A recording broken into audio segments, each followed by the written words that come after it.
नमस्कार, खास खबर देख रहे हैं आप। मैं हूं आपके साथ प्रशांत कटारे। बड़ी खबर के साथ बुलेटिन की शुरुआत करेंगे। बड़ी खबर दिल्ली से। आज शाम रायपुर पहुंच रहे हैं राजीव शुक्ला।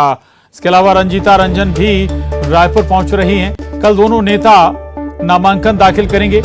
राजीव शुक्ला ने बीजेपी के आरोप पर पलटवार भी किया है। बीजेपी दक्षिण भारत के लोगों को उत्तर भारत लाती है। मध्य प्रदेश से दक्षिण भारत के व्यक्ति केंद्र में मंत्री हैं। बीजेपी को ऐसी बात नहीं करनी चाहिए। बयान राजीव शुक्ला का है।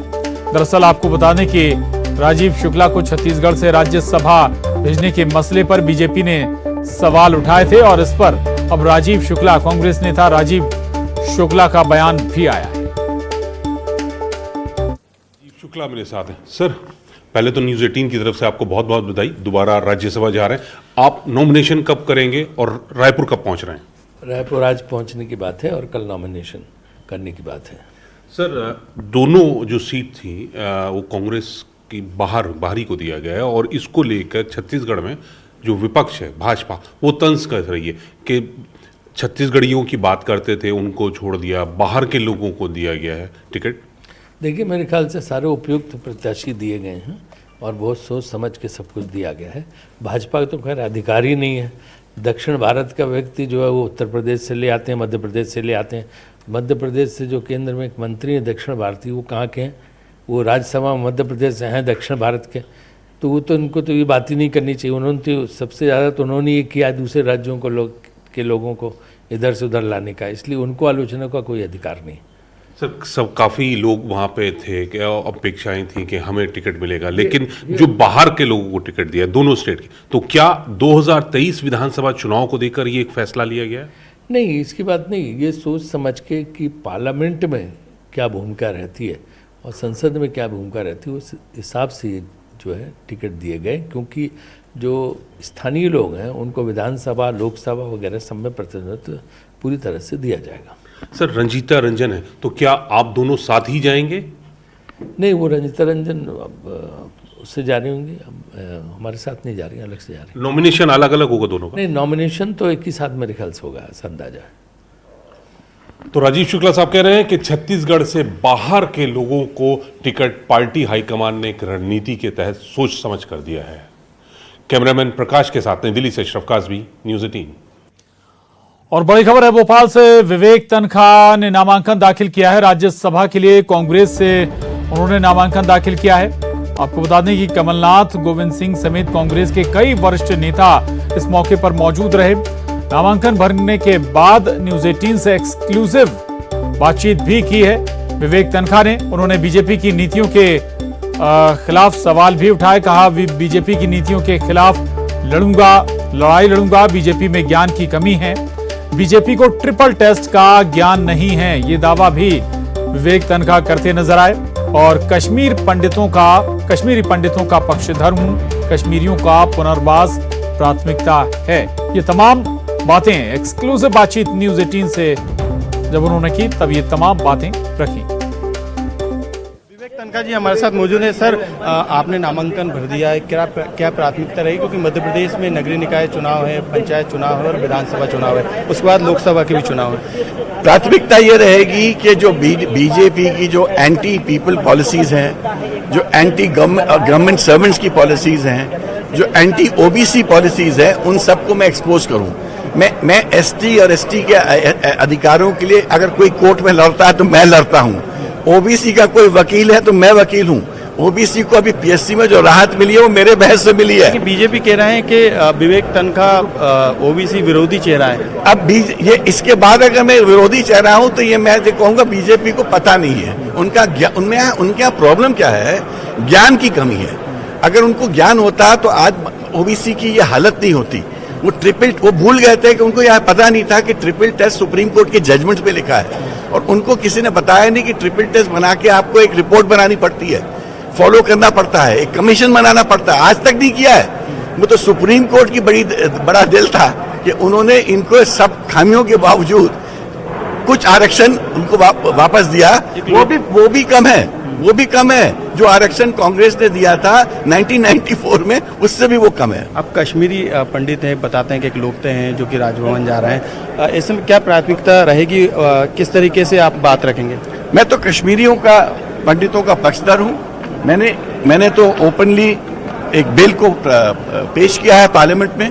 वो बिल 1 अप्रैल में एक्सेप्ट हुआ है और 1 अप्रैल के बाद पूरे पार्लियामेंट ने उसमें ताली बजा के उसने एक्सेप्ट किया और मैं वो चाहता हूं कि वो बिल पे डिस्कशन हो और कश्मीरी पंडितों के पुनर्वास का लॉ बने, जो आज तक नहीं है, जिससे कि वो किसी पार्टी या किसी व्यवस्था के माध्यम भरोसे वापस नहीं जाए, वो कानून के भरोसे वापस जाए। बिल्कुल, यहाँ पे विवेक तनखा ने साफ कहा है कि जो उनकी प्राथमिकता के अलावा कश्मीरी पंडितों को लेकर जो बिल लेके आए थे, उस बिल के तहत कानून बने और उस कानून के तहत जो है वो न्याय कश्मीरी पंडित को मिले। इसके अलावा बीजेपी पर भी उन्होंने हमला बोला है। कैमरामैन खिलान सिंह के साथ मनोज राठौर, न्यूज 18 भोपाल। और वहीं पूर्व मुख्यमंत्री कमलनाथ ने न्यूज 18 से एक्सक्लूसिव बातचीत करते हुए कहा कि कल उन्होंने जो बयान दिया था उस पर वे अडिग हैं। आपको बता दें कि कमलनाथ ने कल कहा था कि वे हिंदू हैं लेकिन बेवकूफ नहीं हैं। शिवराज जी कह रहे हैं कि आपको हिंदू होने का प्रमाण पत्र देना पड़ता है। कल जो आपने बयान दिया था कि मैं हिंदू हूँ लेकिन बेवकूफ नहीं, मैंने जो कहा था अभी फिर से कह दिया। बिल्कुल, ये थे कमलनाथ जो कि बता रहे थे कि उन्होंने जो बयान दिया है वो उस पर कायम है। आज नामांकन फॉर्म भरा गया और नामांकन फॉर्म के बाद जो है मीडिया से चर्चा करते हुए तमाम मध्य प्रदेश के लिहाज से किस तरीके की उपलब्धियां रहने वाली, किस तरीके के कामकाज वो करेंगे, वो तमाम जानकारी यहाँ पर दी। कैमरामैन खिलान सिंह के साथ मनोज राठौर, न्यूज 18 भोपाल। आगे बढ़ेंगे और भोपाल से बड़ी खबर है। कमलनाथ के हिंदू वाले बयान पर वीडी शर्मा का पलटवार भी आया है। वीडी शर्मा ने न्यूज 18 से एक्सक्लूसिव बातचीत की है। 75 साल बाद कमलनाथ को याद आया वो हिंदू हैं। ये हिंदुत्व की ताकत है कि कमलनाथ पूजा करने लगे हैं, हनुमान चालीसा पढ़ने लगे हैं। न्यूज 18 से एक्सक्लूसिव बातचीत की वीडी शर्मा ने।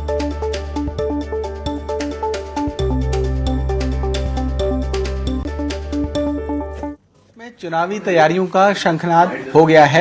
हमारे साथ इस वक्त बात करने के लिए बीजेपी के प्रदेश अध्यक्ष विष्णुदत्त शर्मा जी हैं। सर, ये क्या चुनावी शंखनाद का ही इफेक्ट है कि कमलनाथ जी को याद आ रहा है कि वो कह रहे हैं कि मैं हिंदू हूँ? देखिए, मैं इसके बारे में जरूर इतना कहना चाहूंगा, मैं कमलनाथ जी का स्वागत सम्मान करता हूं। बहुत वरिष्ठ व्यक्ति हैं, मध्य प्रदेश के मुख्यमंत्री रहे हैं, कैबिनेट के मंत्री रहे हैं, लेकिन कमलनाथ जी 75 वर्षों बाद आपको याद आया कि आप हिंदू हैं। ये हिंदुत्व की ताकत है।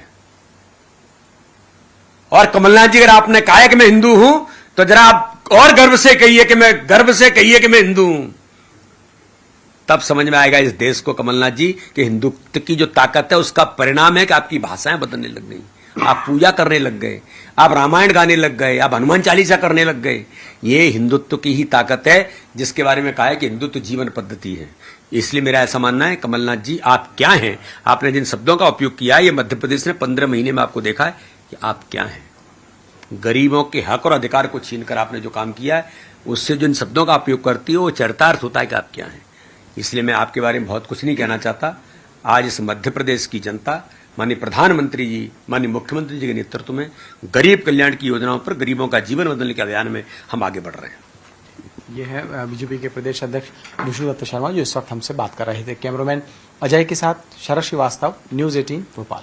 और जबलपुर से खबर है, संस्कारधानी के दामाद और बीजेपी अध्यक्ष जेपी नड्डा का भव्य स्वागत की तैयारी है। दरअसल प्रदेश के साथ साथ ससुराल में भी खास तैयारियां शुरू हो चुकी हैं। जबलपुर के दामाद हैं जेपी नड्डा। पूर्व सांसद जयश्री बनर्जी की बेटी मल्लिका से जेपी नड्डा की शादी हुई थी। बतौर बीजेपी राष्ट्रीय अध्यक्ष पहली बार ससुराल आ रहे हैं जेपी नड्डा। और पूर्व सांसद जयश्री बनर्जी खास पकवान भी उनके लिए बनवा रहे हैं। रसोई में आज से ही पकवान बनने शुरू हो गए। तो ये एक्सक्लूसिव तस्वीरें देख रहे हैं आप। दरअसल जबलपुर में ससुराल है बीजेपी के राष्ट्रीय अध्यक्ष जेपी नड्डा की, और न केवल पार्टी उनके स्वागत की तैयारियां कर रही, बल्कि उनके ससुराल में भी उनके स्वागत की तैयारियां हो रही हैं। बड़ी राजनीतिक पार्टी भाजपा के राष्ट्रीय अध्यक्ष जेपी नड्डा कहने को मध्य प्रदेश दौरे पर आ रहे हैं। 3 दिवसीय दौरे को लेकर के सरकार और पार्टी कहीं ना कहीं तैयारियां जोरों से कर रही है, लेकिन इस बीच जबलपुर यानी जो संस्कार धानी हम जिसे कहते हैं वहां भी तैयारियां जोरों पर हैं। और दरअसल जेपी नड्डा साहब चूंकि यहाँ के दामाद है, इस लिहाज से ससुराल में विशेष तैयारियां जारी हैं। देख सकते हैं यहाँ पे जो उनकी सास हैं जयश्री बनर्जी जी, जो कि पूर्व सांसद भी हैं, उनके साले साहब हैं, उनके बड़े साले साहब हैं, और जो साली साहिबा हैं वो तैयारियों में लगातार जुटी हुई हैं। तो बेशक कैसी तैयारियां, माता जी सबसे पहला सवाल मेरा आपसे है, बतौर राष्ट्रीय अध्यक्ष पहली बार आ रहे हैं, तो एक सासू मां के तौर पे क्या आपको लग रहा है, कितनी खुशी है? पहली बार वो राष्ट्रीय अध्यक्ष बनने के बाद आ रहे, इससे बहुत खुशी है। हमेशा कुछ न कुछ कार्यक्रम आने के लिए बनता था, लेकिन अड़चनें आती थी, जैसे ये बीच में ये आया, कोरोना आया, इसके कारण ये सब बंद हो गया।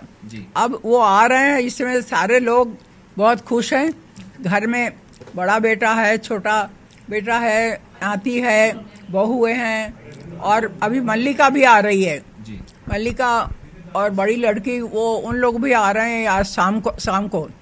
इसीलिए खुशी तो सबको है। कोई घर का आदमी बहुत दिन बाद आए तो उससे खुशी का ज्यादा क्या हो सकता है। बेटी दामाद के स्वागत के लिए आप तैयार हैं। सर आप बताइए, जिया जी आ रहे हैं, तो चूंकि 2 साल पहले भी आने को था, लेकिन आते आते उनका दौरा निरस्त हो चुका था, किस प्रकार से स्वागत करेंगे आप? हम लोग बहुत ही आतुर हैं उनका स्वागत करने के लिए, और आते ही साथ उनका हम लोग आरती वगैरह जो भारतीय पद्धति होती है उससे उनका आरती उतारेंगे, स्वागत माला वगैरह से करेंगे, और उसका जो भी उनको पसंदीदा भोजन है वो सब उनके लिए तैयार किए जा रहे हैं, उसकी तैयारी चल रही है, वो सब उनको हम खिलाएंगे। और जो भी उनकी इच्छा होगी, और उनका जो मुख्य कहना रहता है कि हम घर परिवार में आ रहे हैं तो सिर्फ घर परिवार के साथ ही रहें, पूरा समय उन्हीं को दे पाएँ। उसके लिए भी हम लोग विशेष प्रयास कर रहे हैं कि सब घर ही के लोग उनको मिल सकें, बातचीत कर सकें, और पूरा उनको समय हम लोग दें। सर बेशक एक बहुत बिजी शेड्यूल रहता है, जैसा मैंने कहा था कि बीजेपी के राष्ट्रीय अध्यक्ष होने के नाते बहुत बिजी शेड्यूल रहता है। आप बताइए क्या कुछ अब बातें रहेंगी जो आप करना चाहेंगे? 2 साल हो गए, आप लोग की मुलाकात भी नहीं हुई होगी। हमसे तो विशेष स्नेह है, राजनीतिक बातें तो कम ही होती है, मैं राजनीतिक बातें कम ही करता हूँ, तो वो बहुत पसंद करते हैं। पारिवारिक बातें होती हैं, भाई बहनों की बातें होती हैं, और दीगर रिश्तेदारों की बातें होती हैं, और मुख्य रूप से हमारी तरफ उनका खाने का चार्ज रहता है ज़्यादा। दादा ने क्या बनवाया है, क्योंकि मैं भी बहुत खाने का शौकीन हूँ, तो बोले वही मैं खाऊंगा सारी चीज़ें जो दादा ने सिलेक्ट किया है या जो बनवाया है, ये बहुत विशेष ध्यान रखते हैं। ये मछली का झाल बना रहे हैं, जो बंगालियों का फेवरेट डिश होता है, मस्टर्ड फिश जिसको बोलते हैं। साथ ही साथ कुमड़े की सब्जी भी बन रही है, और मूंग धुली भी बन रही है। तो ये सब चीज़ें प्रिपरेशन में लगे हुए हैं हम लोग आज यहाँ पे। तो जी 2 साल बाद आ रहे हैं, तो बतौर साली होते हुए आप तो अपने हक से लड़ेंगे भी उनसे कि आप समय नहीं दे पाए, लेकिन खाने में क्या कुछ उनके लिए आप बना रही हैं, क्या तैयारी सोच के रखी है आपने? यही जो है स्पेशल जो है डिशेस करेंगे, साथ साथ में जो है उनको स्प्राउट्स और वेजिटेबल्स और बॉइल्ड वेजिटेबल सॉटे, वो सब भी अच्छे लगते हैं। बंगाली ट्रेडिशनल खाना के साथ साथ वो खाने भी रखेंगे हम लोग। कुछ कबाब्स रखेंगे, वेजिटेबल कबाब्स, पनीर टिक्का, ये भी बनाएंगे। और बतौर बंगालीज और फूडीज, तो खाना हम लोगों को खुद को बनाना अच्छा लगता है, और हम लोग खुद ही अपने घर में खुद ही खाना बनाते हैं, करते हैं। तो वो सारी स्पेशलिटीज़ जो है हम बनाएंगे और ऐसा उनको खिलाएंगे। जब भी हम दिल्ली जाते हैं तो वहाँ पे भी हम उनको बना के खिलाते हैं अपने हाथ से। तो वो भी रहता है कि जब भी आते हैं तो वो कभी कभी जब यहाँ मिस करते हैं खाना तो हम लोग भी जाते हैं तो उनको खिला देते हैं वहाँ पे। तो तैयारियां जोरों पर हैं और जायकेदार खाना जिया जी को खिलाएंगे। तो बेशक हम देख रहे हैं घरों में तैयारियां जोरों से हैं, बेशक पार्टी तो कर ही रही है तैयारी, लेकिन घर परिवार यानी ससुराल में दामाद जी का स्वागत भव्य हो। और खाने को लेकर के चूंकि वो खाने के भी बहुत शौकीन हैं और पौष्टिक खाना जैसे कि फिश वो बना ही रही हैं और हेल्दी खाने के शौकीन है जेपी नड्डा, तो उनके लिए भी विशेष पकवान की तैयारियां चल रही हैं। कैमरा पर्सन वीरेंद्र मिश्रा के साथ प्रतीक अवस्थी, न्यूज़ 18 जबलपुर। और उधर पीएम मोदी ने आज कोरोना महामारी के दौरान अनाथ हुए बच्चों को पीएम केयर फॉर चिल्ड्रन योजना के तहत आज स्कॉलरशिप ट्रांसफर की। खरगोन में भी आज प्रधानमंत्री ने कोरोना के दौरान अनाथ हुए 8 बच्चों को पालकों के साथ वीडियो कॉन्फ्रेंस के जरिए उनसे बात की। पीएम मोदी ने कहा कि ऐसे बच्चों को उनकी हायर एजुकेशन के लिए लोन चाहिए होगा तो पीएम केयर्स उसमें उनकी मदद करेगा। उनके लिए अंत्योदय योजनाओं के जरिए हर महीने 4,000 रुपए महीने की व्यवस्था भी की गई है। बच्चे पढ़ाई करेंगे तो आगे और भी पैसों की जरूरत होगी, तब उन्हें 18 साल से 23 साल तक स्टाइपेंड मिलेगा और 23 साल का होने पर 10 लाख रुपए और मिलेंगे। वहीं बीमार पड़ने पर भी उनके गार्जियन को आयुष्मान कार्ड दिया जा रहा है। इससे 5 लाख तक के इलाज का उन्हें मुफ्त इलाज वो करवा सकेंगे। इससे बच्चों की पढ़ाई अब अबाधित रूप से चलती रहेगी। बच्चों को बहुत उनने सहायता करी। मेरे बहू बेटे उनको जाने के बाद भी उनका सहयोग बहुत अच्छा रहा, सब तरफ से मेरे को मिला है। पर मैं एक बात ये बोल रही हूँ कि मेरे बच्चों का जो लोन है मकान का, वो लोन माफ हो जाना चाहिए। ये प्रधानमंत्री जैसे आज प्रधान हाँ बहुत अच्छा बोला उन्होंने, बच्चों के लिए भी बहुत अच्छा उन्होंने करा, भविष्य के लिए मैं उनकी ज़िंदगी बहुत अच्छी बना दी, माँ बाप जाने। पर मेरे को बहुत मेरी चिंता दूर कर दी उनने। देखिए, पीएम केयर योजना पूर्व से लागू है। आज प्रधानमंत्री जी ने बच्चों के साथ संवाद किया और जो बेनिफिट थे उसके बारे में आज उनको वितरण भी हुआ है राशि का।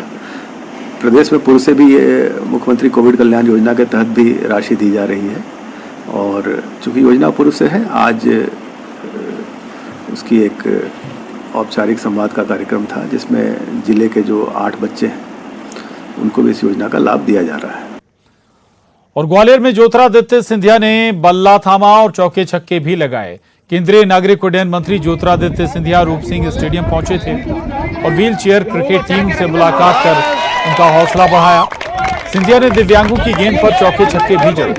सिंधिया ने दिव्यांग क्रिकेटरों के बेहतरीन प्रदर्शन की तारीफ की। आपको बता दें कि कैप्टन रूप सिंह स्टेडियम में दिव्यांगों का व्हील चेयर क्रिकेट टूर्नामेंट इस वक्त चल रहा है।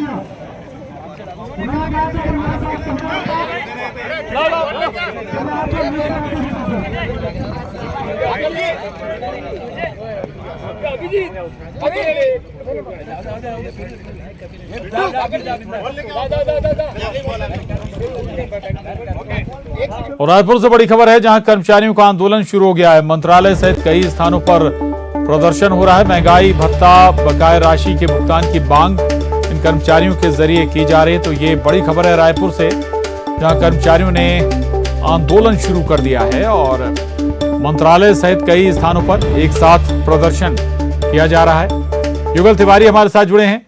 युगल, क्या क्या मांगे हैं इन कर्मचारियों की? जी देखिए, डीए गृह भाड़ा बढ़ाने की मांग को लेकर के अधिकारी कर्मचारी जो फेडरेशन है वो पूरे प्रदेश भर में आज आंदोलन कर रही है। ब्लॉक स्तर, जिला स्तर के साथ साथ मंत्रालय है, वहां पर भी लगातार प्रदर्शन जारी है। और जिस तरह से प्रदर्शन कर रहे हैं और सभी जो 17 जो महंगाई भत्ता है 1 जनवरी 2020 से दिए था, लेकिन वो भी लंबित है। साथ ही साथ 5% का महंगाई भत्ता की घोषणा की गई थी। 28 माह का जो एरियस है, बकाया राशि है, वो भी नहीं मिला है। और तमाम ऐसी मांगे हैं जिसको लेकर के लगातार कर्मचारी प्रदर्शन कर रहे हैं, लामबंद हो गए हैं और पूरे प्रदेश भर में ये प्रदर्शन जारी है। जी बिल्कुल, चले, बहुत शुक्रिया आपका इस पूरी जानकारी के लिए, धन्यवाद। आगे बढ़ेंगे और अब बड़ी खबर इंदौर से, जहां शहर में खुलेआम जुए के अड्डे चल रहे हैं। जुए के अड्डों से पुलिस बेखबर है। महादेव नगर में खुलेआम जुआ खेला जा रहा है और बेखौफ जुआरियों को पुलिस का किसी भी तरह का कोई डर नहीं है। ये तस्वीरें सामने आई हैं और जुआ खेलते हुए लोगों का वीडियो भी वायरल हो रहा है। वायरल वीडियो होने से अब हड़कंप मचा हुआ है। विकास सिंह चौहान हमारे साथ जुड़े हैं इंदौर से और जानकारी के साथ। विकास, ये तस्वीरें सामने आ रही हैं, पुलिस बेखबर है, सूचित जानकारी ही नहीं। बिल्कुल प्रशांत, ये जो तस्वीरें हैं ये पुलिस की कमिश्नर प्रणाली पर तमाम सवालिया निशान खड़े करती है कि आखिर कैसे दिन और रात की 2 अलग अलग तस्वीरें जो बता रही हैं कि खुलेआम जुआ का अड्डा जो है वो संचालित हो रहा है और बेखौफ लोग सरेराह जुआ खेल रहे हैं। पूरा वीडियो जो है महादेव नगर इलाके का है, जो राजेंद्र नगर थाना अंतर्गत आता है। बहरहाल वीडियो वायरल होने के बाद अब हड़कंप मचा है। पुलिस के बड़े अधिकारी पूरे मामले में जांच के बाद कार्रवाई का दावा कर रहे हैं, लेकिन अब ये देखना होगा कि आखिर ऐसी जो जुए की तस्वीरें हैं कैसे वायरल हुई, कि आखिर कैसे न सिर्फ क्राइम ब्रांच को भनक लगी, न स्थानीय पुलिस को भनक लगी और सरेराह यहाँ पर जुए के अड्डे का संचालन होता रहा। जी शुक्रिया विकास पूरी जानकारी के लिए।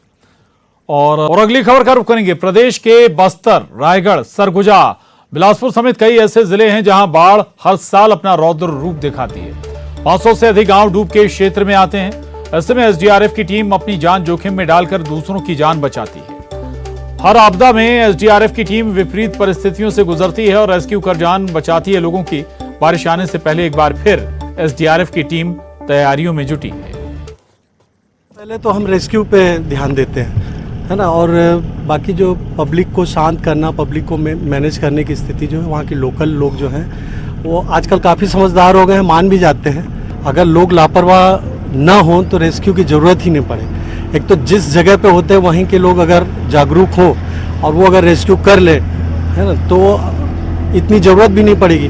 तीनों अभी नीचे जो डूबे हुए हैं उनको ढूंढने का प्रयास कर रहे हैं और जैसे ही उनको मिलता है जो भी हमारा विक्टिम टास्क है वो, उसके बाद ये लोग अपना काम करके पूरा कर लें।